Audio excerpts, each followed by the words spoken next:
I found the plan on a Tuesday.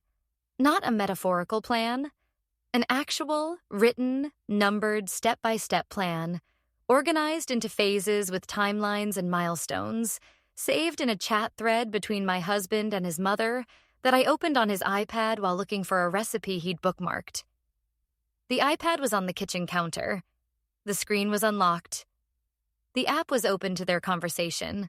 Not hidden, not encrypted, not buried under layers of security. Because my mother-in-law, Constance Aldridge, was 64 years old and believed that technology was a tool for communication rather than concealment. And it had never occurred to her that her daughter-in-law might pick up the wrong device at the wrong moment and see everything. The plan was actually titled, as though it were a business proposal or a project charter. Transition strategy, Brooke. Brooke is my name. I am the subject of the transition strategy. And as I stood in my kitchen holding my husband's iPad with pasta water boiling on the stove and my 3-year-old daughter Lily drawing at the table behind me, I read a document that explained, in my mother-in-law's precise and comprehensive language, exactly how my husband was going to separate me from my home, my savings, my daughter, and my life. Not through confrontation, not through divorce, but through a systematic, phased campaign designed to make me believe that every loss was my own fault. The plan had 14 steps. I read them all. The pasta boiled over. Lily asked me why the water was angry, and I stood in the kitchen of a house I'd helped pay for, in a marriage I'd helped build, holding a device that contained the blueprint for my demolition. And I understood, with a clarity so total it felt like a physical event, like a flash of light that illuminates everything and leaves you temporarily blind. That the two people I trusted most in the world had been working together, methodically and patiently, for what the chat timestamps revealed to be just over 5 months, to take everything I had. But I need to go back. Before the iPad, before the kitchen, before the Tuesday that cut my life into before and after. My name is Brooke Aldridge, née Brennan. I'm 33 years old. I grew up in Richmond, Virginia, a quiet, bookish kid with a single mother who worked as an office manager at an insurance company and who raised me with the fierce, practical love of a woman operating without a safety net. My mother, Janet Brennan, didn't have family, money, or a partner, or the luxury of making mistakes, so she didn't make mistakes. She budgeted. She planned. She showed up. She taught me, by example rather than lecture, that a woman's security depends on her own competence, and that the most dangerous thing a woman can do is trust someone else to be her foundation. I listened to her. Partly. I went to college on scholarships and part-time work, graduated with a degree in accounting, and built a career at a mid-size firm in Richmond that valued precision and rewarded reliability. 2 qualities I had in abundance. By 26, I was a senior associate earning $72,000 a year with a savings account, a retirement fund, and the specific grounded confidence of a woman who has followed her mother's advice and built her own floor. Then I met Patrick Aldridge, and the floor shifted. Patrick was 30 when I met him, a sales director at a tech company. Handsome in the effortless, unremarkable way of men who have never had to try very hard at anything.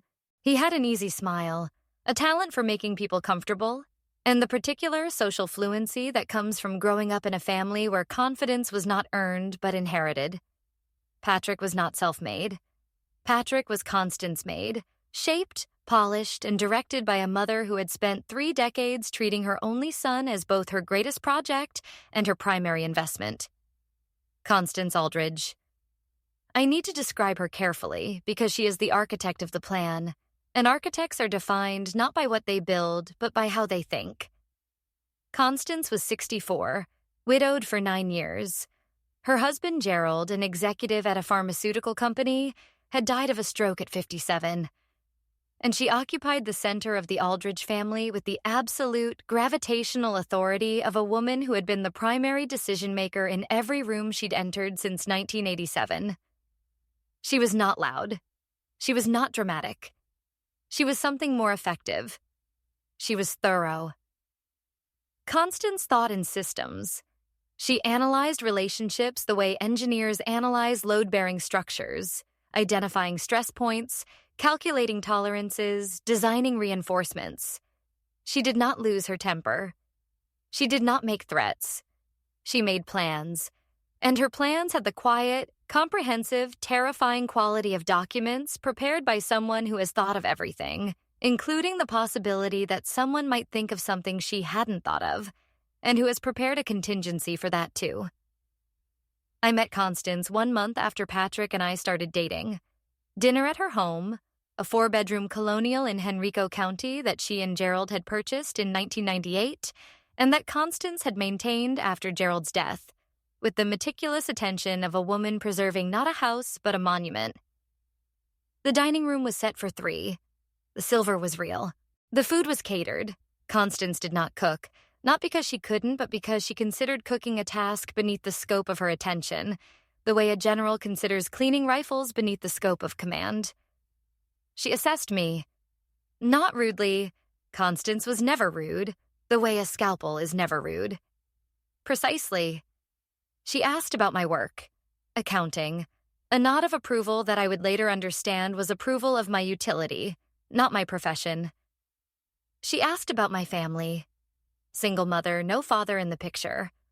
A slight tightening around her mouth that I registered as sympathy and would later recognize as classification. She asked about my plans. Career growth, eventually a family. Another nod, another classification, another data point entered into whatever internal system Constance used to evaluate the people in her son's life. At the end of the evening, she walked me to the door, took both my hands, and said, "You're exactly what Patrick needs." I was flattered. I was 27, and a woman in a 4-bedroom colonial with real silver had just told me I was exactly right. I didn't hear what she actually said, which was not a compliment but a specification. Not, "You're wonderful," or "I'm happy for you." You're exactly what Patrick needs. The emphasis was on Patrick's needs. I was the solution to a problem Constance had identified in her son: his lack of financial discipline, his tendency toward drift, his need for a partner who would provide the structure and stability that Constance had been providing for 30 years and was ready to delegate. I was not being welcomed. I was being hired. Patrick and I married after 2 years of dating. The wedding was at Constance's church, organized by Constance's planner, attended by Constance's guest list. My mother came. Janet Brennan, in a dress she'd bought herself and shoes she'd broken in over 3 weeks so they wouldn't hurt her feet. And she sat in the front row on my side and looked at Constance across the aisle and said nothing. But afterward, at the reception, while Patrick was dancing with his mother and the band was playing something tasteful, my mother pulled me aside and said one sentence. "Watch her, Brooke. She's not letting go. She's extending." I didn't listen. The second time, I didn't listen to my mother. The marriage was good for 2 years. Or it appeared good. The way a building appears solid when the structural issues are hidden behind drywall. Patrick and I bought a house, a 3-bedroom in the suburbs, financed with my savings for the down payment, $42,000, and a mortgage we both signed. Patrick's income was higher. He earned $110,000 to my $75,000. But his spending was higher too, because Patrick had inherited Constance's taste without inheriting her discipline. And the difference between earning well and managing well is the difference between having money and keeping it. I managed the finances, naturally, inevitably, because I was an accountant and Patrick was not. And because the role of financial manager had been pre-assigned by Constance's assessment. Brooke is the structure. Brooke is the stability. Brooke is the person who ensures that Patrick's life functions while Patrick does the things Patrick enjoys, which include sales events, golf, client dinners, and the general performance of a man whose primary skill is being likable, and whose primary limitation is that likability is the only skill he's ever needed. Constance was present, always present, not intrusively, not with the obvious, boundary-crossing interference that would have given me grounds to object. Present the way weather is present, constantly, pervasively, shaping the environment without being identified as the source. She called Patrick every morning at 7:30, a 5-minute call, mother to son that I could hear through the bedroom wall and that covered his schedule, his plans, his mood. She called again in the evening. After dinner, when the plates were cleared, when the day was winding down and Patrick's resistance to influence was at its lowest. She visited every Sunday. Lunch, 2 hours, the precise duration required to assess the household and issue adjustments without triggering the alarm system of a daughter-in-law trained in pattern recognition. The adjustments were subtle. A comment about the curtains. Have you considered something lighter? The room feels dark. A suggestion about the garden. Gerald always said a house without a garden is a house without a soul. A recommendation for a financial advisor. My friend Marcus manages portfolios for young families. You should call him. Each adjustment was individually reasonable, collectively directional, and cumulatively transformative. Over 2 years, the house began to look like Constance's house. The garden began to resemble Constance's garden. The financial advisor, Marcus Hale, who I eventually called because the suggestion was repeated 7 times over 4 months, turned out to be not just Constance's friend, but Constance's personal advisor, a man who reported to Constance about our finances with the casual regularity of a staff member updating a supervisor. I discovered this by accident. A misrouted email, Marcus to Constance, containing a summary of our investment portfolio and a note that said, attached as requested, the allocation looks healthy. Patrick's spending is up. Might want to discuss with him. Attached as requested. Constance had requested a report on our finances. Marcus had provided it. Our private financial information, savings, investments, spending patterns, mortgage balance, had been flowing to my mother-in-law through a channel I didn't know existed, operated by a man I'd been told was an independent advisor. I confronted Patrick. Calmly, specifically, with the controlled precision of an accountant presenting findings. Your mother is receiving reports on our finances from Marcus. What? Marcus Hale, the financial advisor your mother recommended. He's sending her summaries of our accounts, our savings, our investments, our spending. She requested them. Patrick's response was the response I would come to recognize as his default when confronted with evidence of his mother's involvement. Deflection, minimization, and the specific, practiced redirect that turns the discoverer into the problem. You're reading into it. Marcus is a family friend. Mom probably just asked how we were doing financially. She worries. She doesn't worry. She monitors. There's a difference. And Marcus isn't a family friend. He's her advisor, and he's been reporting our private financial information to her without our consent. Brooke, you're overreacting. This is just mom being mom. Mom being mom. The phrase that excused everything. The universal solvent that dissolved every concern, every boundary, every piece of evidence into the harmless, inevitable, unremarkable category of maternal behavior. Mom being mom. As though mom were a natural force, like gravity, like weather, that could not be questioned, could not be challenged, could only be accepted. I fired Marcus. This was my first act of resistance, and it was received by Constance with the calm, measured response of a strategist whose initial approach has been countered and who is now recalibrating. I hear you let Marcus go, she said at the next Sunday lunch. Not to me. To Patrick in front of me with the specific configuration of eye contact that made me the subject of a conversation I was excluded from, even though I was sitting at the table. Brooke thought we should find our own advisor, Patrick said. That's sensible, Constance said. The word sensible was delivered with the particular inflection that meant noted. Not agreed with. Noted. Filed. Incorporated into the next iteration of the plan. I didn't know there was a plan. Not yet. That discovery was 2 years away, sitting in a kitchen with boiling pasta and a 3-year-old drawing at the table. But I felt something. The same unease that my predecessor stories describe. the unease that exists below the threshold of language and above the threshold of denial, the feeling of being managed, the sense that the life I was living was not entirely mine, that it was being shaped, gently but continuously, by a force I could identify but couldn't prove and couldn't resist without being told I was overreacting. Lily was born when I was 30. The pregnancy was wanted, planned, joyful. The one part of my life that felt entirely mine, that existed outside the reach of Constance's system. When Lily arrived, 7 pounds, 4 ounces, dark hair, her father's mouth, my mother's eyes.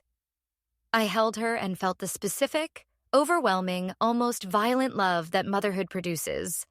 The love that is not gentle or reasonable but ferocious, possessive. The love that says, "This is mine, and I will destroy anything that threatens it."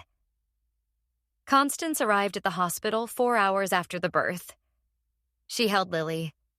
She smiled. A real smile, the first genuinely unguarded expression I'd ever seen on her face. And she said, "She looks like Patrick." Not, "She looks like you." Not, "She looks like both of you." "She looks like Patrick." The classification again. The assignment of ownership. Lily belonged to the Aldridge line, and the Aldridge line belonged to Constance. The next 2 years were the years of escalation. Lily's arrival changed the dynamics. Not because Constance loved Lily less than expected. She loved her intensely, with the focused, proprietary intensity she brought to everything she valued. But because Lily's existence raised the stakes. Before Lily, the worst-case scenario for Constance was Patrick's marriage failing and Patrick returning to her orbit, diminished but recoverable. After Lily, the worst-case scenario was different. Patrick's marriage failing and Lily, Constance's granddaughter, the next generation of the Aldridge line, the continuation of Gerald's legacy, being raised by Brooke, being shaped by Brooke, becoming Brooke. This was, for Constance, unacceptable. Not because Brooke was a bad mother. I was a good mother, attentive and patient and present, and even Constance never disputed this. Because Brooke was independent. Because Brooke had fired Marcus. Because Brooke had a career and a mother and a set of values that existed outside the Aldridge system. Because Brooke might at any point decide that the system was not serving her and leave, and take Lily with her. Constance needed to prevent this. And Constance, being Constance, did not panic or improvise or react emotionally. She made a plan. The plan I found on the iPad.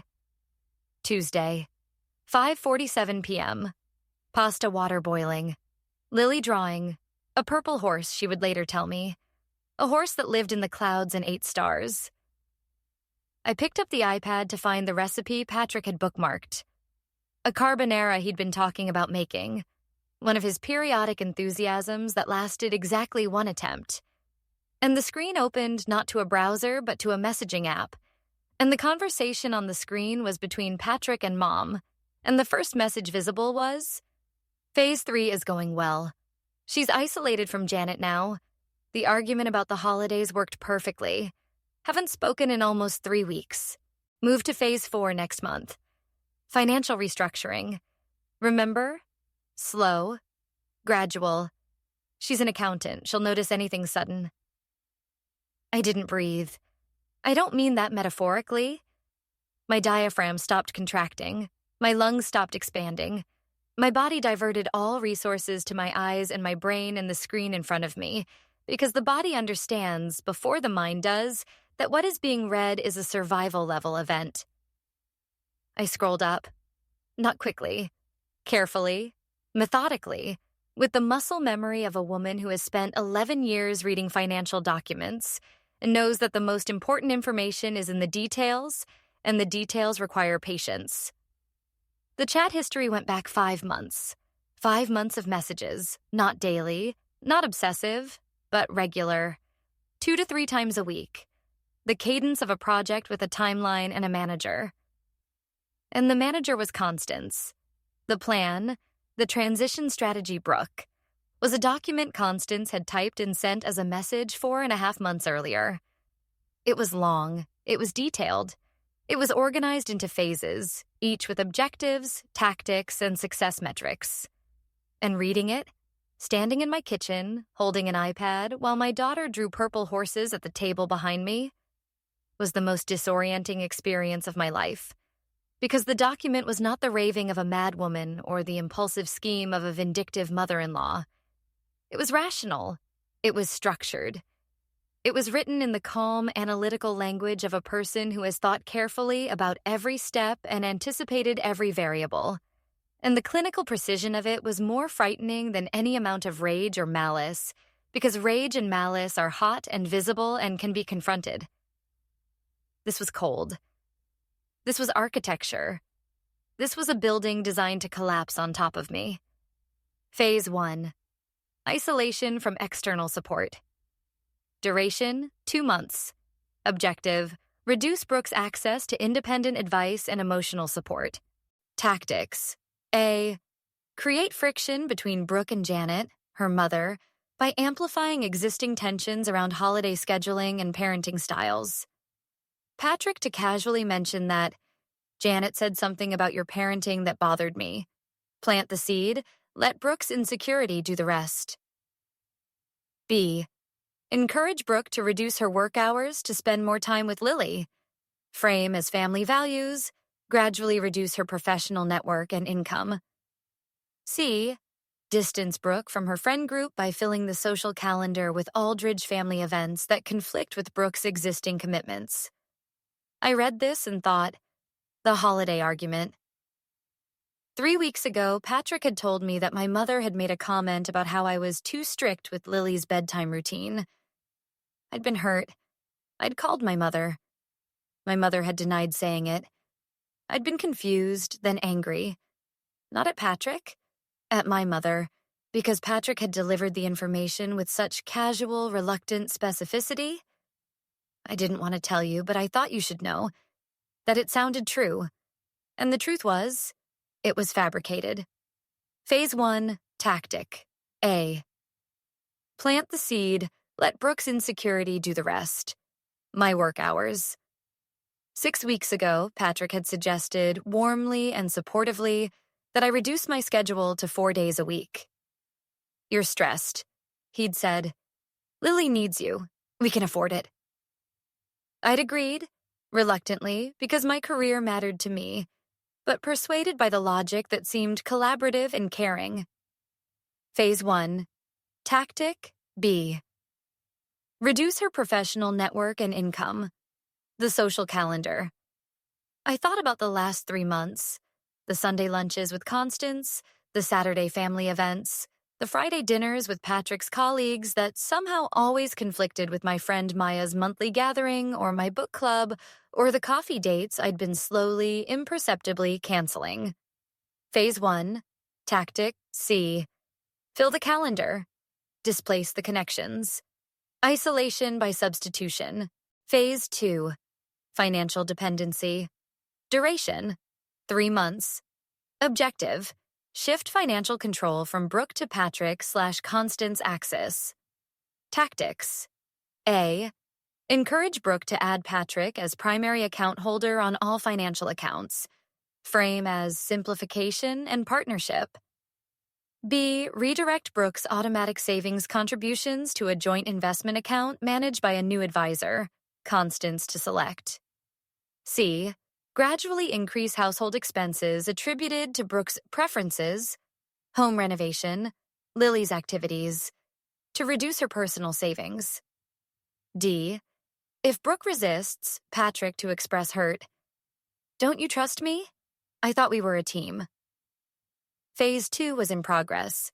The conversation Patrick had started 2 weeks ago about simplifying our finances, the suggestion that we consolidate accounts, that having separate savings was unnecessary for a married couple, that he should be added to my personal accounts for convenience. That conversation was not a conversation. It was phase 2, tactic A. And his response when I'd hesitated, the wounded, betrayed expression, the quiet, I thought we were partners, Brooke, was phase 2, tactic D. the scripted emotional response to a predicted resistance. Phase 3, social alienation. Duration, 2 months. Objective, establish narrative that Brooke is difficult, controlling, and unstable. Tactics. A, Patrick to confide in selected friends and family that Brooke has been erratic and anxious since reducing her work hours. B, Constance to express concern about Brooke's mental health to key family members. Plant the groundwork for a narrative that can be activated later if needed. C, document any emotional reactions from Brooke. Arguments, tears, frustration as evidence of instability. Phase 3, the phase that was going well according to the message I'd first seen. She's isolated from Janet now. The isolation was working. The narrative was being built. Somewhere, in conversations I wasn't part of, in rooms I wasn't in, the story of Brooke Aldridge was being rewritten. Not as a competent accountant, a loving mother, a woman who built her own floor, but as a woman who was erratic, anxious, unstable, difficult. The vocabulary of dismissal, applied with the precision of a woman who understood that the most effective weapon against a competent person is not confrontation, but redefinition. Phase 4, financial restructuring. Duration, 3 months. Objective, complete transfer of financial control. Tactics. A, Patrick to assume management of all household finances. Frame as helping Brooke with her stress. B, redirect Brooke's remaining income to joint accounts controlled by Patrick. C, Constance to provide Patrick with funds for a separate account not visible to Brooke. Emergency fund for legal expenses if divorce becomes necessary. D, engage family law attorney. Constance to select. For preliminary consultation. Custody strategy.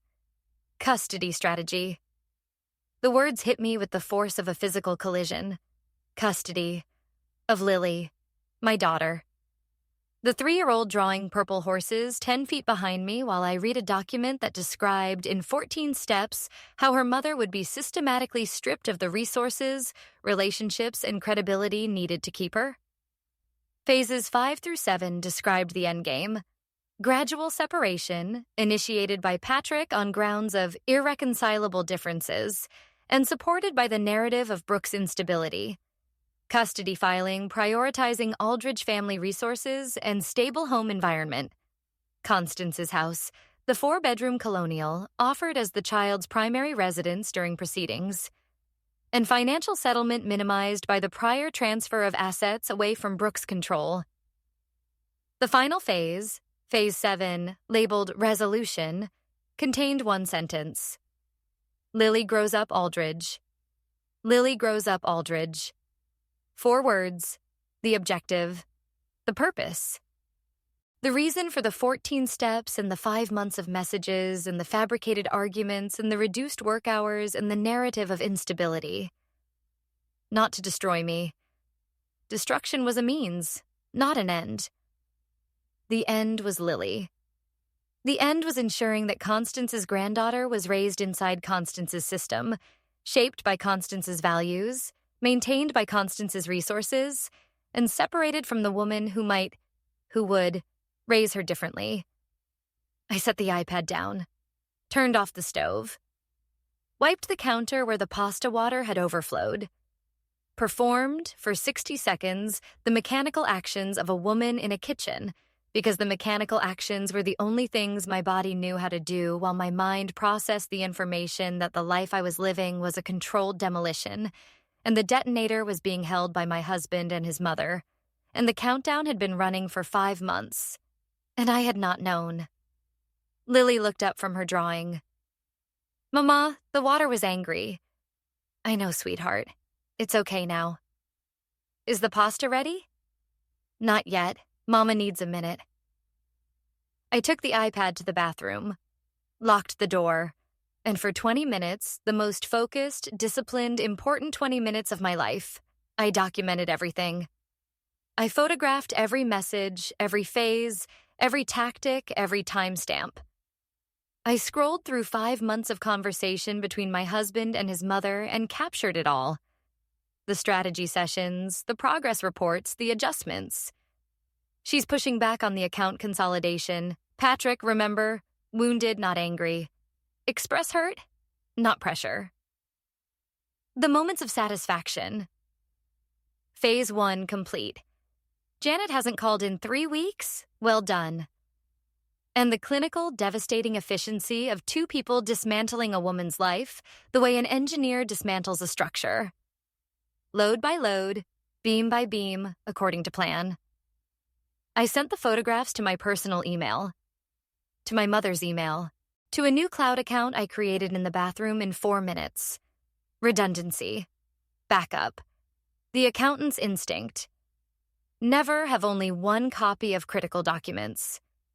Then I washed my face, went back to the kitchen, made the pasta, not carbonara, just butter and parmesan, Lily's favorite.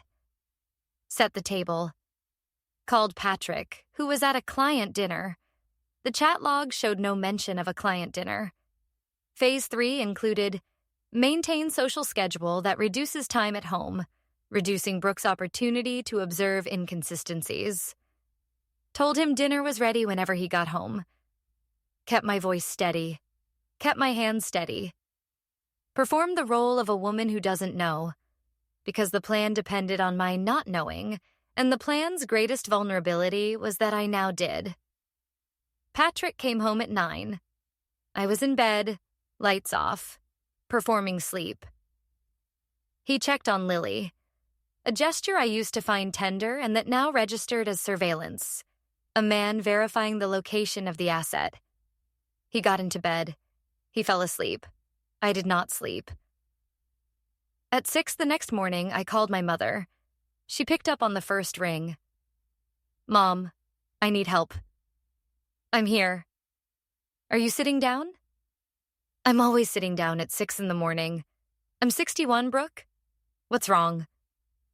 I told her everything. The iPad, the plan, the 14 phases, the fabricated argument about her parenting comment, the reduced work hours, the account consolidation, the custody strategy. The 4 words, Lily grows up Aldridge. My mother was silent for a long time. Not the silence of shock. Janet Brennan did not do shock. The silence of a woman receiving confirmation of something she suspected. The silence of a mother who said, "Watch her" 6 years ago, and has been watching from a distance ever since. Unable to intervene. Unwilling to be the mother-in-law who interferes. Waiting for the evidence to become undeniable. You have the screenshots? Everything. 5 months. Every message. Send them to me now. Then call Beth Russo. Who's Beth Russo? The best family law attorney in Richmond. I've had her number for 2 years. 2 years? Brooke, I've been watching. I told you to watch. You didn't listen, so I watched for both of us. I've had Beth's number since the Sunday I visited, and Constance spent the entire lunch talking about Patrick and Lily as though you weren't in the room. I called Beth the next day and said, "My daughter might need you someday." Beth said, "I'll be here." My mother, Janet Brennan, the woman I'd been isolated from. The woman whose calls I'd stopped returning because my husband told me she'd criticized my parenting. The woman who, while I was being systematically dismantled, had been standing outside the building with a rescue plan of her own. Mom, I'm sorry I didn't listen. Listen now. Call Beth. Today. Before Patrick wakes up. I called Beth Russo at 7:15. She answered with the alert, unsurprised voice of an attorney who has heard some version of this story before and treats each iteration with the same professional gravity. Your mother told me you might call. Tell me everything. I told her. She listened without interrupting. A skill that attorneys share with accountants and therapists.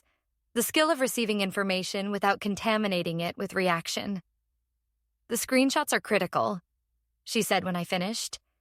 They establish premeditation, conspiracy, and a coordinated effort to deprive you of marital assets and custody through deception.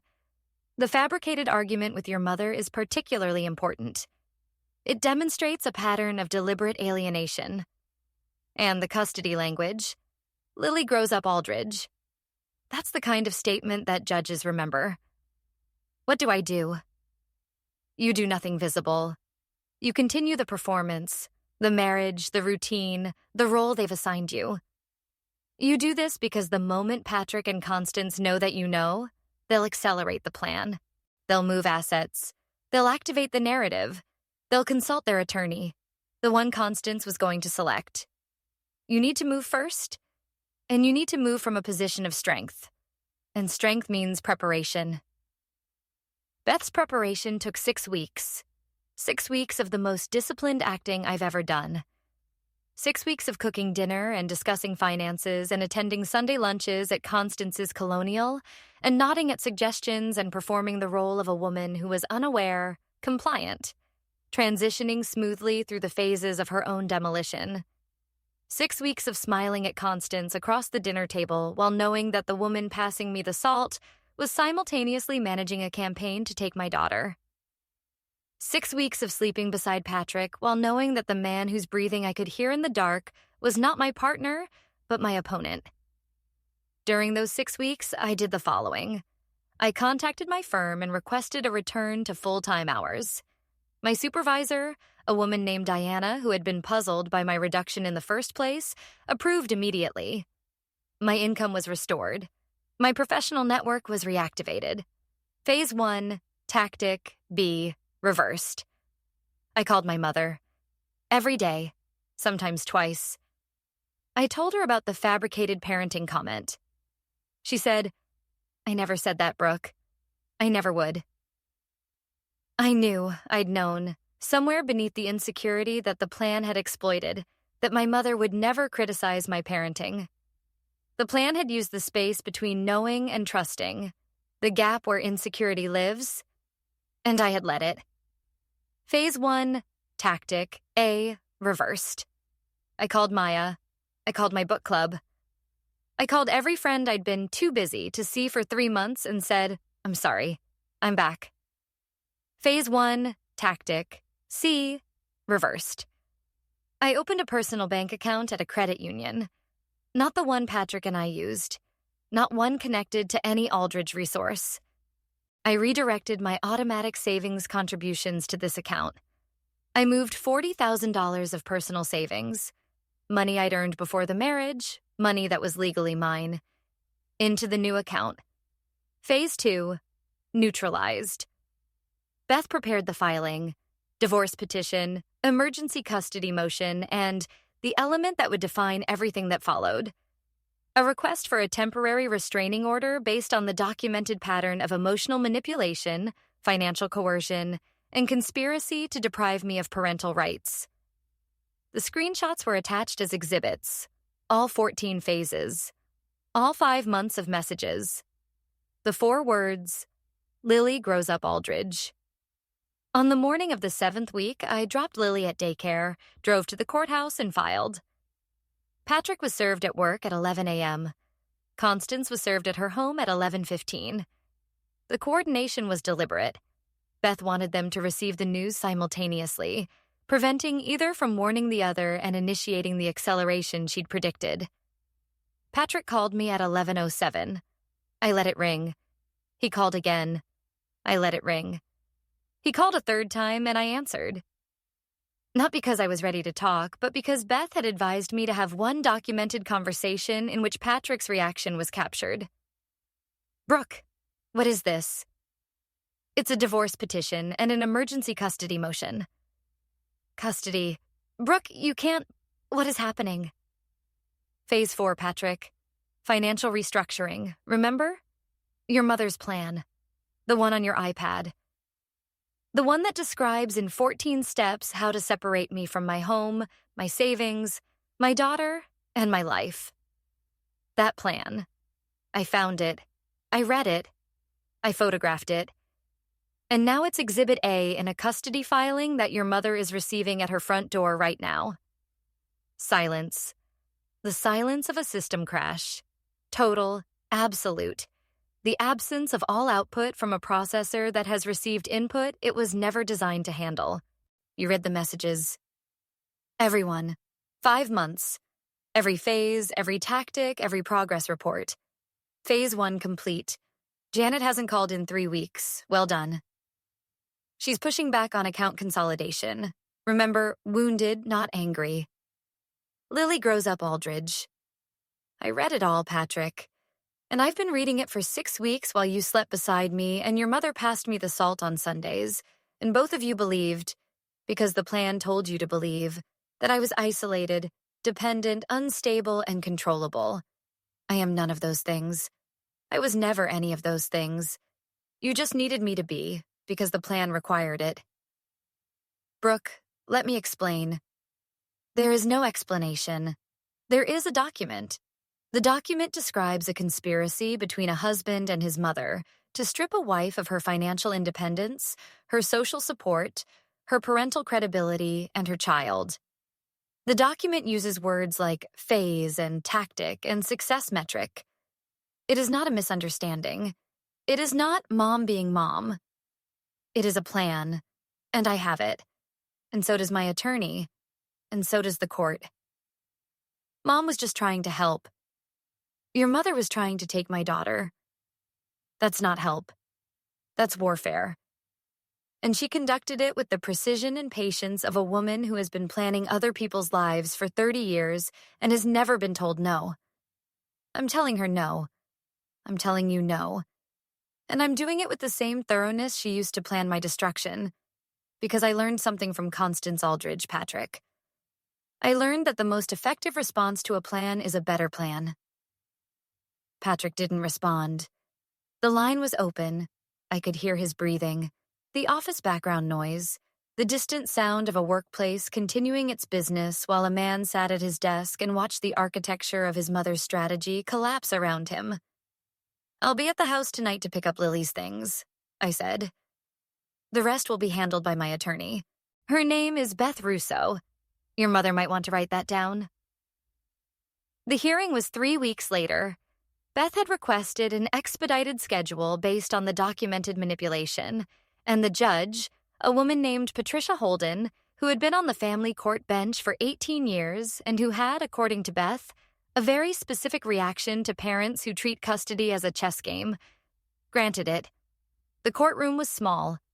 Patrick sat on one side with his attorney, a man Constance had selected, as planned, from a firm that specialized in high-asset divorces and that charged accordingly. Constance sat behind Patrick in the gallery, wearing a navy blazer and an expression of composed, unreadable calm. I sat on the other side with Beth, and behind me sat my mother, Janet Brennan, in the same dress she'd worn to my wedding, because Janet didn't buy clothes for occasions and the dress still fit, and the symmetry of wearing it to both the beginning and the end of my marriage was something she would later describe as efficient. Beth presented the evidence. The screenshots were projected, enlarged, time-stamped, undeniable. The judge read them. The courtroom read them. Patrick's attorney read them with the specific expression of a lawyer discovering in real time that his client's case is not what he was told it was. Phase 1. Isolation from external support. The fabricated argument with Janet. The reduced work hours. The displaced friendships. Phase 2. Financial dependency. The account consolidation. The managed advisor. The scripted emotional manipulation. Wounded, not angry. Phase 3. Social alienation. The narrative of instability. The documentation of emotional reactions. The clinical, systematic construction of a story designed to make a competent woman look incompetent. Phase 4. Financial restructuring. The hidden accounts. The emergency legal fund. The custody strategy. And the final phase. The 4 words that Beth read aloud, slowly, with the deliberate emphasis that the words deserved. Lily grows up Aldridge. Judge Holden looked at the screen, looked at Patrick, looked at Constance in the gallery, and said, in the measured, judicial tone that is more devastating than any raised voice, In 18 years on this bench, I have seen many things. I have never seen a plan, a literal, written, phased plan to deprive a mother of her child. The court finds this deeply troubling. The ruling was comprehensive. Temporary full custody to me. Supervised visitation for Patrick. Not because he was violent, not because he was dangerous, but because the court found that his participation in a coordinated campaign to alienate a child from her mother constituted a pattern of behavior that required oversight. Constance was named in the order, explicitly, by name, as a party whose influence on custody arrangements was to be monitored by the court. A forensic accountant was appointed to trace all financial transactions involving Aldridge family accounts for the previous 12 months. Constance sat in the gallery and listened to the ruling with the same composed, unreadable calm she'd worn throughout the hearing. She didn't flinch. She didn't react. She sat perfectly still, the way a building sits perfectly still in the moment after the foundation has been removed and before gravity notices. Patrick cried. In the courtroom, in front of the judge, in front of his attorney, in front of his mother. He cried with the bewildered, uncomprehending grief of a man who has followed instructions his entire life and has just discovered that the instructions were wrong. I did not cry. I sat beside Beth Russo and held my mother's hand behind me and felt Lily's weight in my arms, even though Lily was at daycare and wouldn't know any of this for years, and I thought, you are safe.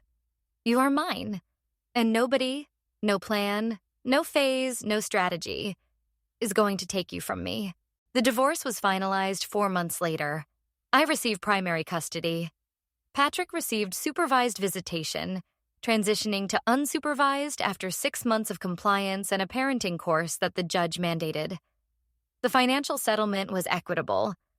Beth's forensic accountant had traced the hidden accounts Constance had funded, and the discovery added a layer of complexity that Patrick's attorney resolved by recommending his client cooperate fully, which Patrick, exhausted and defeated and separated for the first time in his life from his mother's direction, did. Constance did not cooperate. Constance hired her own attorney, separate from Patrick's, and contested the custody arrangement and the restraining provisions and the forensic accounting and every other element of the ruling that constrained her access to her granddaughter.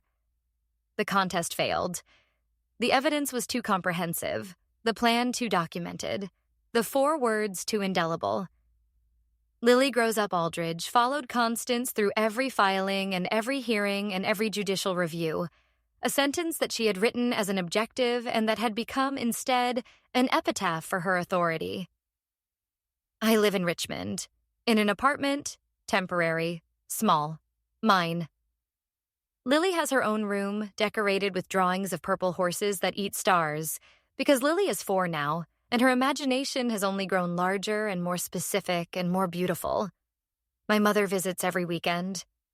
She brings groceries and doesn't ask questions and sits on the couch and reads to Lily and looks at me sometimes with the expression of a woman who said, "Watch her," 6 years ago, and who has been waiting, patiently and painfully, for her daughter to finally listen. I listened. Late, imperfectly, after 5 months of being dismantled and 6 weeks of pretending not to know. But I listened, and the listening saved me. Not the screenshots, not the attorney, not the filing. The listening. The decision to hear what the evidence was saying instead of what I wanted it to say.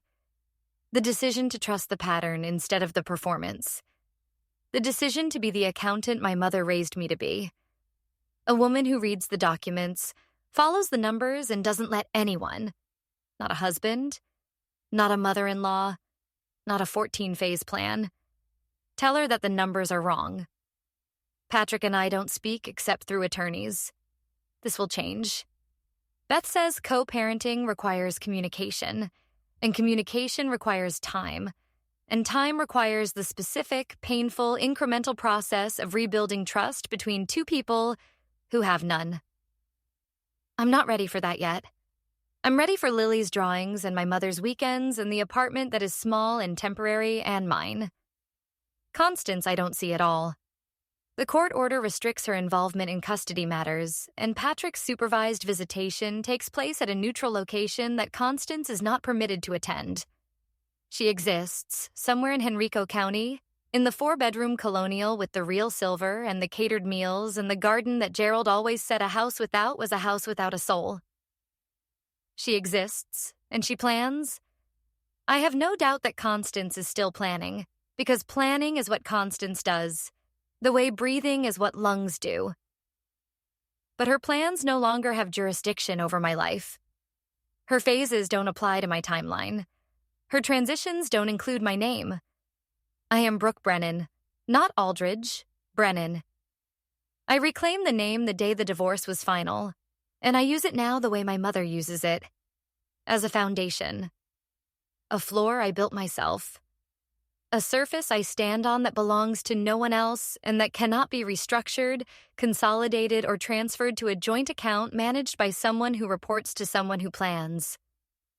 Lily draws horses. Purple ones, wild ones. Horses that live in the clouds and eat stars and run without saddles.